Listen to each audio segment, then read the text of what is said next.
మాఫీ సీఎం చంద్రబాబు ఆదేశాలతో ఏపీ గ్రామీణ బ్యాంకు నిర్ణయం 30 లక్షల మంది సభ్యులకు ఊరట ఏడాదికి 500 కోట్ల మేర లబ్ధి డ్వాక్రా మహిళలు తీసుకున్న రుణాల మీద ఎన్నాళ్ళు రకరకాల పేర్లతో ఛార్జీలు బాధిస్తున్న బ్యాంకులు సీఎం చంద్రబాబు ఆదేశాలతో ఇప్పుడు ఒక్కొక్కటిగా వెనక్కి తగ్గుతున్నాయి.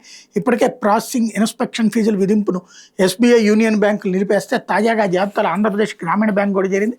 డ్వాక్రా మహిళలు జీవనోపాధికి గాను జూలై 1 నుంచి తీసుకున్న రుణాల మీద ప్రాసెసింగ్ ఫీజు ఇన్స్పెక్షన్ ఫీజులతో పాటు డాక్యుమెంటేషన్ లెడ్జర్ ఫోలియో ఛార్జీలు passbook updation SHG statement printing ఛార్జీలు క్యాష్ హ్యాండ్లింగ్ ఛార్జీల వసూలు రద్దు చేస్తున్నట్టు తెలిపింది అన్నట్టు హైలైట్ చేశారు.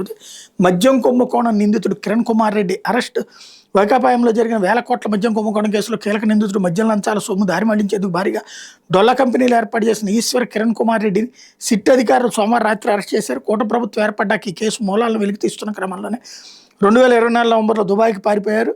అనంతరం ఆయన మీద లుకౌట్ సర్క్యులర్ జారీ అయింది. అప్పటి నుంచి విదేశాల్లో దాక్కున్నారు. మిగతా నిందితులు